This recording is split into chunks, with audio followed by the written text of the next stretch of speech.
नमस्कार मंडळी, कशा आहात? बरे आहात ना? सर्वांना श्री स्वामी समर्थ. तर सकाळी सकाळी आमच्या घरात कसं वातावरण असतं आणि त्यात आमच्या छोट्या मुलाला घेऊन सगळे कामं कशी होतात ते नक्की पहा. आणि भरपूर भरपूर थंडी आहे इकडे आणि खूप असा इंटरेस्टिंग असा ब्लॉग नाही आहे, आमचा कामाचाच आहे. तर नक्की पहा आणि एन्जॉय करा. आणि ते माझ्या माऊलीची चालली आहे इडलीची गाडी. तो मला विचारतो, इडली सांबार घेता का? किती रुपये देता? काय करता? आणि व्हिडिओ करत असताना माझ्याकडे व्हिडिओ मोबाईल लावून ठेव, हातात घेऊ नको. मग चप्पल घालून बसायचं, खूप थंडी आहे म्हणून. तुम्ही पाहू शकता इकडून तिकडून. आणि त्याची खेळणीची रूम तर ऑलरेडी एवढं पसारा करून आलेलाच आहे तो. किती क्यूट दिसतोय ना. फास्टमध्ये पळवलं आहे मी व्हिडिओ. आणि थंडी खूप आहे, कामं करू नये वाटतं, परंतु करणं गरजेचंच आहे. तर तसंच त्याचं बघा, ट्रे इडली द्यायला, पाणी. तोपर्यंत मी सगळ्या बेडरूममधलं झाडून काढून घेतले. आणि हे सर्व पेपर्स वेदांतने रोज काही ना काही टोपी बनव, ससा बनव असं करून रोज थोडेसे पेपर्स आमच्यात एवढे पडलेलेच असतात. रोज रोज असंच काय दाखवायचं म्हणून मी डेली अशा पद्धतीचे व्हिडिओ टाकत नाही, कधीतरी एखादा टाकते. खूप कमेंट्स आल्या की डेली मोठा व्लॉग का नाही टाकत. खूप लोक बोर होतात. ज्यांना इंटरेस्ट आहे ते लोक टाका म्हणून सांगत असतात.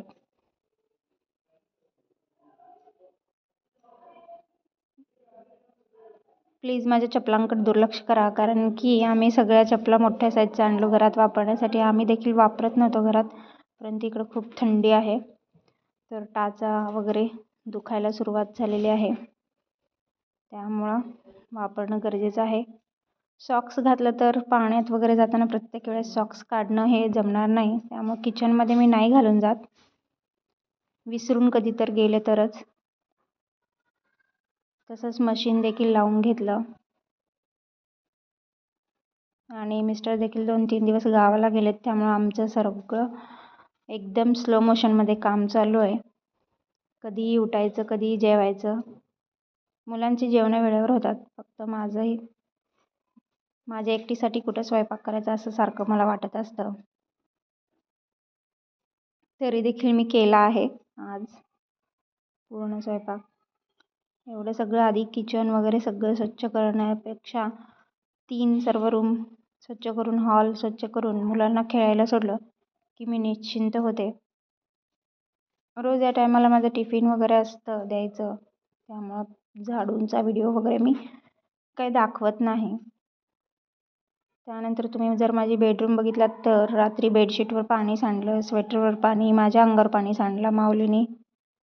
त्यामुळं रात्री पूर्ण बेडशीट वगैरे काढून झोप यायला ती 1 वाजले होते. सगळं साईडला ठेवून झोपलं होतं. तर आता तुम्हाला दाखवते. तर कसा पसारा होता भरपूर आणि एकदम मोठे मोठे ब्लँकेट, कारण की थंडी खूपच आहे. 13°C एवढं तापमान म्हणजे खाली उतरलं आहे. म्हणत आहेत की ह्याच्यापेक्षा कमी म्हणजे पारा देखील गोठण्याची शक्यता आहे असं म्हणत होते. ऊन नसल्यामुळं जास्त कपडे देखील कमी वाळत आहेत.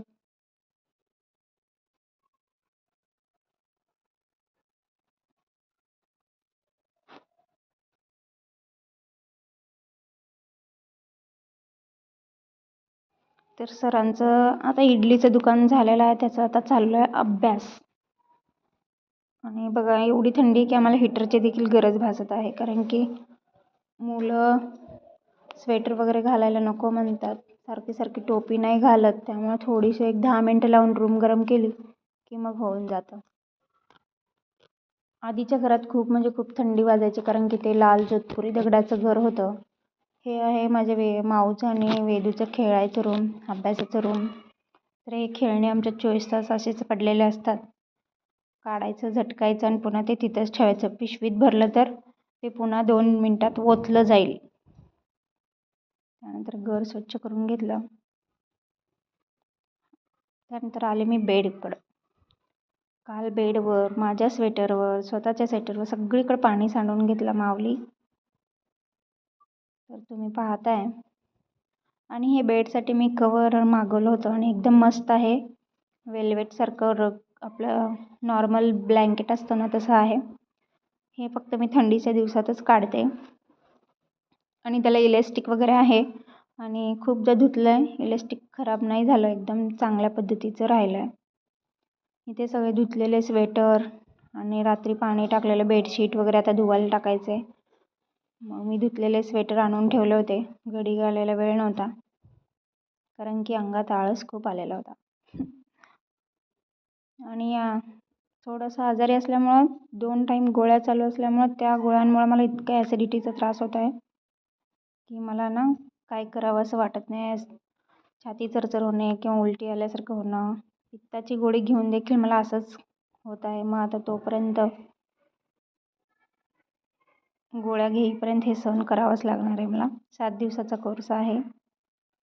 आणि काय झालं आहे सांगायचं तर, मी पाणी खूप कमी पिलं आहे आणि त्यामुळं मला झालेलं आहे युरिन इन्फेक्शन. तर प्लीज थंडीच्या दिवसात भरपूर पाणी प्या. तेव्हापासून आल्यापासून मी 3 लिटर पाणी पिण्याचे जास्तीत जास्त प्रयत्न करत आहे. येता जाता एक बाटली भरून घेते आणि आठवण यावं म्हणून बेल पण लावले. थंडीच्या दिवसात आपल्याला ना जास्त तहान लागत नाही आणि वरचं पाणी देखील इतकं गार पडतं की पूर्ण फ्रीजमधलं पाणी पिल्यासारखं जाणवतं. त्यामुळे पाण्याला देखील मी हलकं गरम करून प्यायला लागलो. आणि हे मोठ्या बेडला बेडशीट अंथरणं माझ्यासाठी एक टास्क असतो. आणि कारण की हे ब्लँकेट इतके जड आहेत ना, ते इकडून तिकडे ठेवा, तिकडून इकडे ठेवा. मी तर कसं बसं वाकडं तिकडं घडी घालते. खरंच खूप म्हणजे खूप वज्ज आहे ते. 9 किलो वजन आहे त्याचं. कारण की डबल पदरी ब्लँकेट आहे. महाराष्ट्रात कधीही आम्हाला एवढी थंडी वाजली नाही. इथं आल्यानंतर आम्हाला खूप म्हणजे खूप गारठा आहे. त्यामुळं या ब्लँकेट आम्ही इथं खरेदी केलेत. नाहीतर आपल्या सिंगल ब्लँकेटवर महाराष्ट्रात चालून जायचं. आणि हे आता घडी घातलं आहे ना, तर आता आमच्या छोटे साहेबांचं जेवण पाणी झालं की लगेच ते म्हणतात चला झोप आली. तेव्हा पुन्हा आमचं बेड खराब झालेलंच असतं. मग अजून थोड्या वेळाने 2-3च्या सुमारास वेदांत येतो. त्याला पण थोडंसं रेस्ट करू वाटलं तर केलं. नाहीतर काय करतात, सगळ्या उशा, सगळ्या ब्लँकेट यांचे डोंगर तयार करतात दोघं आणि त्याच्यावर बसून जम्पिंग चालू असतं. हे बघा, तोपर्यंत बघा इडलीच्या गाडीवर आता उशी देखील आली आहे. दादाचं सगळं कंपॉस बॉक्स रिकामा केला आहे. खूप आमच्या घरातला हा ॲक्टिव्ह आणि आगाऊ पर्सन आहे.